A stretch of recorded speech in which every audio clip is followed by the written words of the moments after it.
अगर मैं किसी हिंदू को बोलूं कि प्रॉफेट मोहम्मद ने चांद के 2 टुकड़े कर दिए थे तो उसे ये बात इलॉजिकल लगेगी और वो हंसेगा इस बात पे। पर वहीं उसे मैं कहूं कि हनुमान जी ने सूर्य को अपने मुंह में भर लिया था तो वो इसमें लॉजिक नहीं ढूंढेगा। अगर मैं क्रिश्चियन को कहूं कि पृथ्वी शेषनाग के सिर पर टिकी हुई है तो इस बात पर वो हंसेगा और इस बात को इलॉजिकल बताते हुए कहेगा कि जब हम स्पेस में जाते हैं तो हमें ऐसा कुछ क्यों नहीं दिखता। पर वहीं जब मैं उसे कहूंगा कि जीसस मर के दोबारा जिंदा हो गए थे तो इस बात में वो लॉजिक बिल्कुल नहीं ढूंढेगा। और इसी बात को आइडेंटिफाई करते हुए जावेद साहब ने कहा था कि हम सब नास्तिक हैं लेकिन हम एक धर्म में आस्तिक हैं। हम पूरी दुनिया देखते वक्त लॉजिक से सोचते हैं, बस एक टाइम पर हम लॉजिक का यूज करना बंद कर देते हैं जब हमें अपने धर्म की बात करनी होती है। सबसे पहली बात, कहानियां हमें बताई जाती हैं ताकि हम उनसे कुछ सीख ले सके। अगर कहानियों में ही अटके रहोगे, उन्हीं को रियलिटी समझते रहोगे तो कुछ भी हासिल नहीं होने वाला है। कुछ आस्तिक लोगों की गलती और मूर्खता की वजह से तुम जैसे नास्तिक लोग भगवान पर ही उंगली उठाते हैं। नास्तिक लोग किताबों और कहानियों में बताए गए भगवान को तो झूठा बता सकते हैं, पर भगवान वैसा नहीं है जैसा आप लोग समझते हो।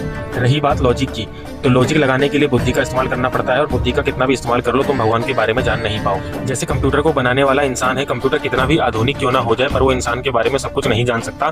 ठीक उसी तरीके से हमारी बुद्धि को हमें बनाने वाला भगवान है, यूनिवर्स है या ईश्वर कहो या परमात्मा कहो, हम अपनी बुद्धि का इस्तेमाल कर भी ईश्वर को नहीं जान सकते। भगवान को जानने के लिए हमें बुद्धि से ऊपर उठकर लॉजिक को छोड़कर रियलिटी को समझना होगा। सिद्धार्थ गौतम जब तक बुद्धि का इस्तेमाल कर रहे थे तब तक वो सिद्धार्थ गौतम थे, पर जब उन्होंने बुद्धि से परे और लॉजिक से परे जाकर ध्यान किया तो उन्हें बुद्धत्व प्राप्त हुआ। उस वक्त वो बुद्ध कहलाए। भगवान को जानने के लिए तुम्हें बुद्धि की नहीं बुद्ध की जरूरत पड़ेगी।